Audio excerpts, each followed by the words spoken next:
Have you ever wondered how you can make your chords sound fuller? Maybe like this?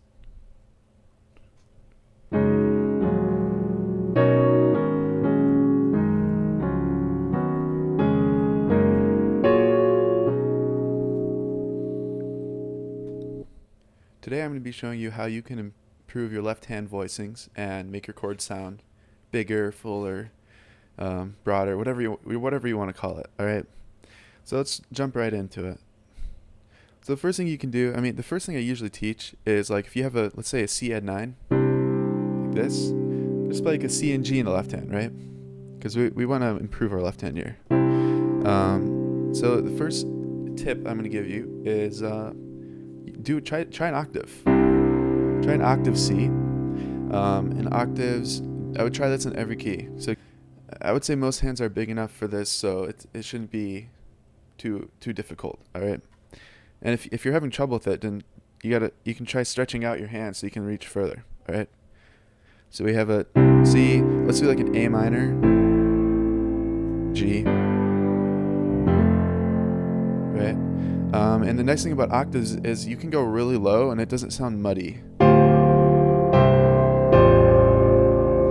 What do I mean by muddy? Like if you take this fifth and you bring it down here, like it sounds fine. And then once you get down there, it just sounds like poop.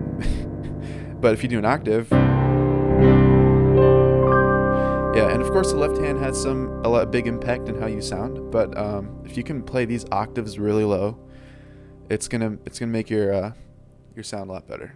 So let's try this in like a song like Amazing Grace, right? We have let's do C. I'm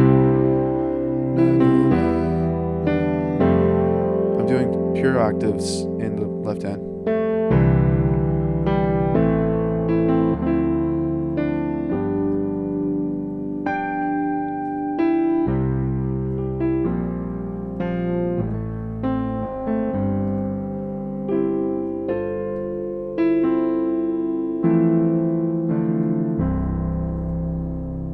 All right.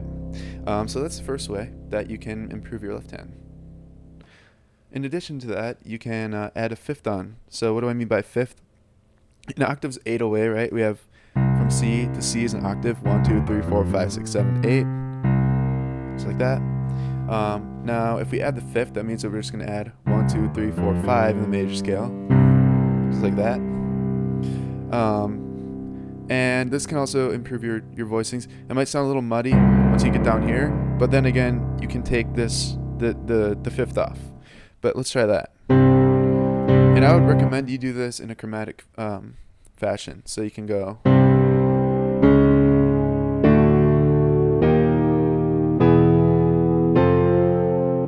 So practice like this. And once you get good at that, you can try doing songs in every key. Alright. And down.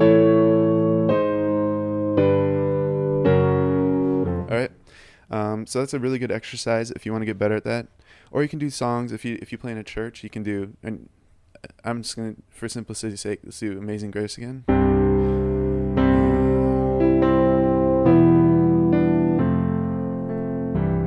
Right, and it adds a little bit fuller of a sound, especially when you're playing down here in this range, than just the octaves.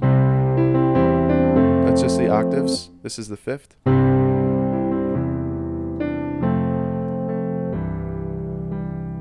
Now I'm going down here, so I'm going to switch back to the octave, the left hand. All right. So that's the second way you can improve your left hand. Now, this third way I'm going to show you is actually going to be difficult for most people, but if your hands are big enough, this is my favorite voicing. All right. I want to say. So like for a C major chord, let's go back to that. Right with this. Now you can do an octave. We talked about that. Now what if you did 1, 5, and then 8, 9, 10. That's the 10th. All right.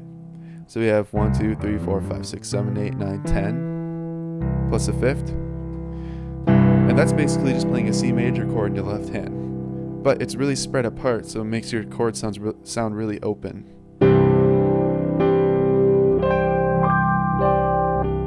Okay.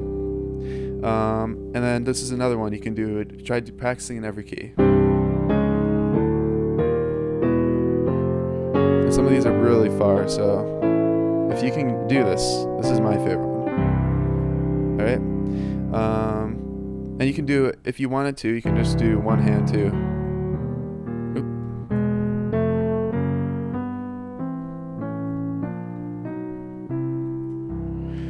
And you can also do maybe a ninth,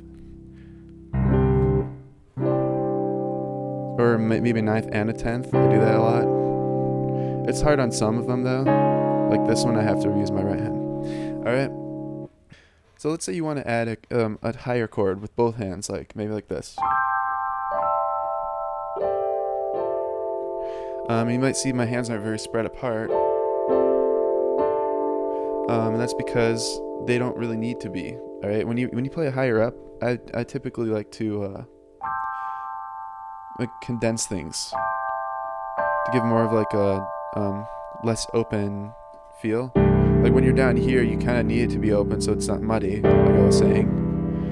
But when you're up in this higher register, like I don't know, C5 and above, what you can do is, let's say you're playing like a C, right? And one thing I do a lot is a pentatonic scale. Pentatonic scale and is like, it's kind of like a part of a major scale. So we have 1, 2, 3, 4, 5, 6, 7 in the major scale. Pentatonic scale would be 1, 2, 3, 5, 6 from the major scale. All right. Now, have you ever tried just like messing with these notes? Right? What if you mix them up?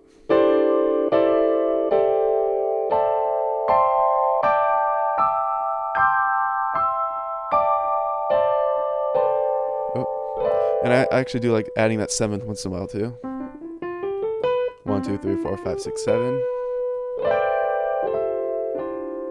All right. And there's no like rule to this. Let's say I just like the pentatonic scale because that's just like a great starting point for a chord. So when you, let's say like, let's go back to Amazing Grace, right?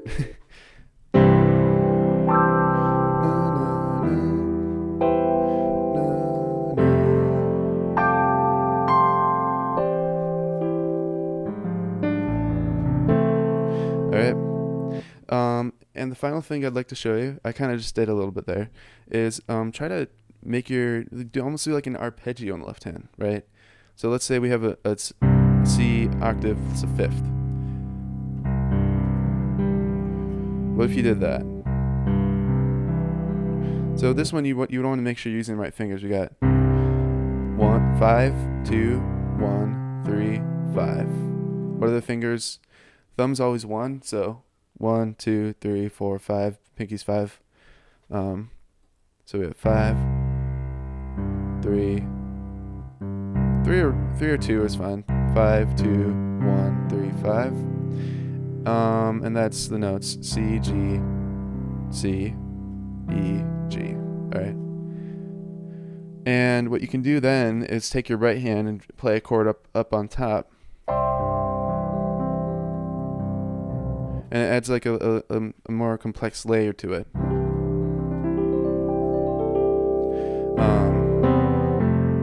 And again, if you really want to get good at playing left-hand chords, you experiment. All right, that's really the biggest thing that you can do. All right, if you're playing a C chord, like try the octaves, try other things though. Like what if you tried other notes that are closer together? It doesn't have to be far apart notes. Oh, that one's a little weird, right? It's this note.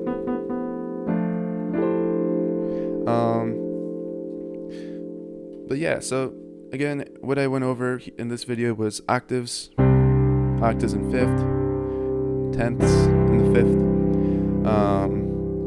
and upper voicings, condense it a little bit, and practice in every key. All right, that's the main points of this video. So if you have any questions, feel free to comment down below. Otherwise, if you learned something, feel free to drop a like and subscribe. And I'll see you in the next video.